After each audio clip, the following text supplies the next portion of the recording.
kids, how are you all? I hope so you are fine. Class 4th में और आज का subject है हमारा EVS और आज का टॉपिक है बसवास फार्म पार्ट 2। पार्ट 1 में हमने बसवास फार्म में हमने उसका इंट्रोडक्शंस देखा था, उसके फादर किस तरह से खेती में काम करते हैं उसके बारे में जाना था और किस तरह से वो प्रतिदिन मेहनत करते हैं, किस तरह से वो अपने ज़मीन को स्मूथ बनाते हैं बीज बोने के लिए, वो सारा हमने यहाँ पर देखा था। पार्ट 2 में सीड्स जो है किस तरह से ग्रो हो रही है ज़मीन को और किस तरह से उसमें काम करना है वो सब जानेंगे। Showing the seeds. This year also my father will show onion seeds in the field. The bullocks will be pulled Kurji and Abba will walk behind them sprinkling the seeds. इस साल भी मेरे पिताजी खेत में प्याज की बीज बोएंगे।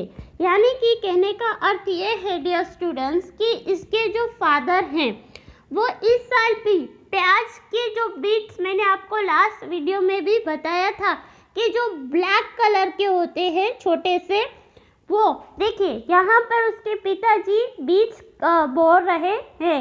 ये आपको यहाँ पर एक पिक्चर दिखाई दे रहा है, देखिए वो बीज को बोने के लिए उनकी तैयारी हो रही है। बैल को ही खींचेंगे और अब्बा उनके पीछे चलेंगे और बीज का छिड़काव करेंगे। देखिए बैल को उसके अब्बा जो है उसके पिताजी, अपना फर्स्ट पिक्चर आप देखिए डियर स्टूडेंट्स, तो ये फर्स्ट पिक्चर में आप उसके अब्बा देख सकते हैं और उसके आगे बैल है और पीछे खुरजी है। ठीक है, खुरजी क्या है? वो जो खेती में हमारी ज़मीन को बीज बोने के लिए, उसको स्मूथ करने के लिए, उसमें से उसका बीज बोएंगे तो उसके लिए थोड़ा हमें ज़मीन को खोदना तो पड़ेगा ही, तो वो खोद रहा है और उसके पीछे से देखिए वो खुरजी लगी हुई है, आगे दो बैल है और उसके पिताजी उसको ऐसे लेके जा रहे हैं, मतलब उसे पकड़ते हुए लेके जा रहे हैं। सेकंड पिक्चर देखिए खुरजी का मैंने यहाँ पर लगाया है, आगे जो है वो लोखंड का होता है और पीछे लकड़ी का पूरा उसका होता है।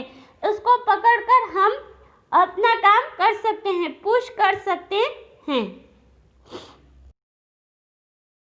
I would also like to do this just like my Abba, but Abba says that it is necessary to drop the right regular distance. मैं भी अपने अब्बा की तरह ही यह कहना चाहूँगा, लेकिन अब्बा का कहना है कि यही सही नियमित दूरी को छोड़ना आवश्यक है। कहने का अर्थ ये है कि हम जो सीड्स है, ऑनियन सीड्स है या कोई भी सीड्स या कोई भी बीज है, उसको हम एक एक स्पेस में एक एक जगह छोड़कर नियमित रूप से रखें तो उसका जो ग्रो हो रहा है वो सही ग्रो होगा।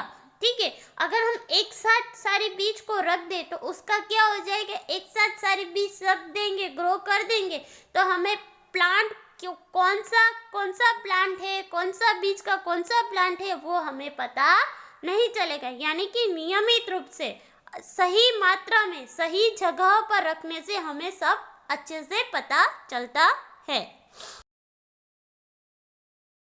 This is not easy to do.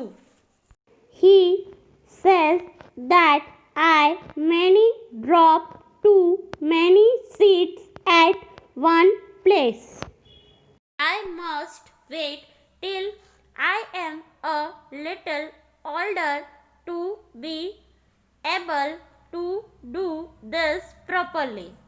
यह कहना आसान नहीं है कि वह कहता है कि मैं एक जगह पर बहुत सारी बीज गिरा सकता हूँ। मुझे अब तक इंतज़ार इंतज़ार करना चाहिए जब तक मैं ठीक से ही करने में सक्षम नहीं होने के लिए थोड़ा बड़ा नहीं हो जाता।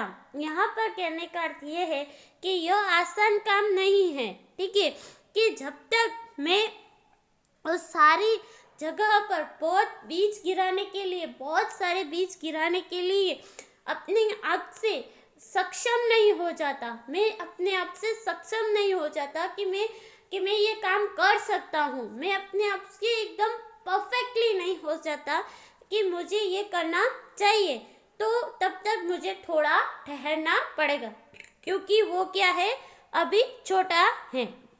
क्या है, वो अभी छोटा है। देखिए आपके सामने जो पिक्चर है उसमें उसके फादर और उसका बेटा खड़ा है, ठीक है, सन खड़ा है। तो वो बोल रहा है कि तुम अभी छोटे हो, तुम्हें अभी इंतजार करना चाहिए, क्योंकि इन सब काम में जिसको ज़्यादा एक्सपीरियंस होगा, खेती के काम में ज़्यादा जिसको एक्सपीरियंस होगा वही ज़्यादा कर सकेगा। अभी तुम छोटे हो, अभी तुम्हें इंतजार करना चाहिए। The sprouts appear.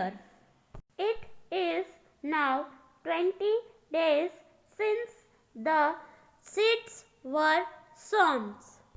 The onions plants have started to sprout.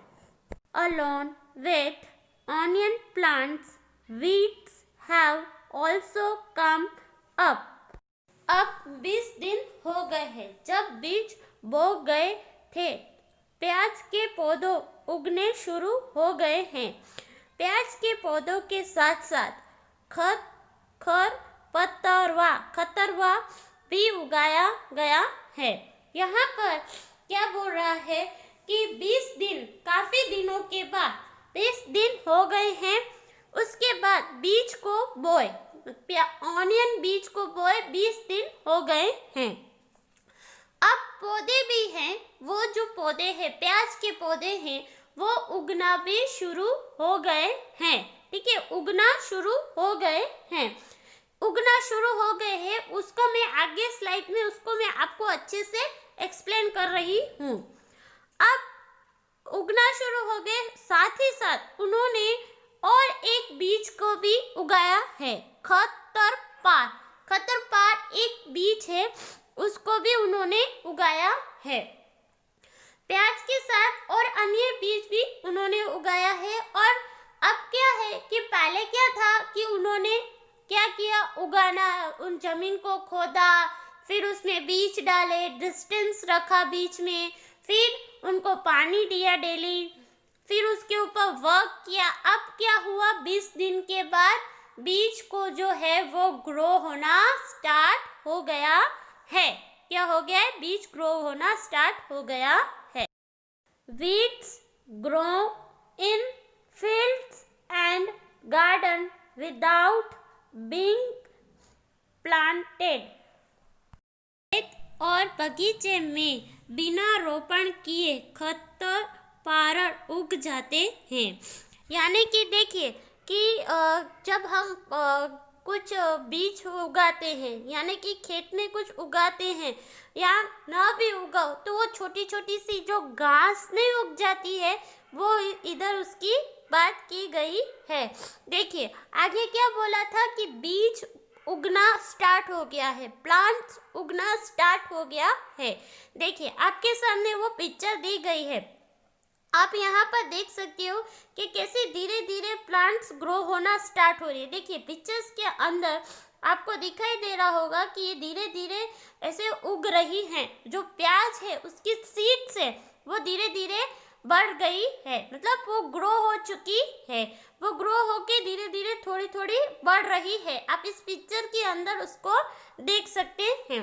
आगे हमने उसकी सारी प्रोसेस देखी कि वो किस तरह से उसे ग्रो करने के लिए कितनी, वो जो फार्मिंग है, किसान है, वो कितनी मेहनत करता है, कितना अपना पूरा मेहनत करता है, पूरा परिश्रम करता है, तब जाके एक बीच में से एक फूल या फ्रूट या वेजिटेबल्स उगता है। और उसे ग्रो करने में कितना टाइम भी लगता है और कई महीने भी लग जाते हैं। पार्ट 1 में हमने उसका इंट्रोडक्शन कि वो किस तरह से मेहनत कर रहे हैं, उसके पापा, वो सारा हमने यहाँ पर देखा था। बसवा के फादर किस तरह से मेहनत कर रहे हैं वो सब हमने वहाँ फर्स्ट पार्ट में देखा। सेकंड पार्ट में देखा कि किस तरह से बीज या सीड्स को ग्रो हो रहे हैं, कितना टाइम लगता है, वो सारी चीज़ें हमने यहाँ पर देखी। पार्ट 3 में उससे आगे की ओर हम देखेंगे। आई होप सो इतना आपको समझ में आया होगा। Thank you.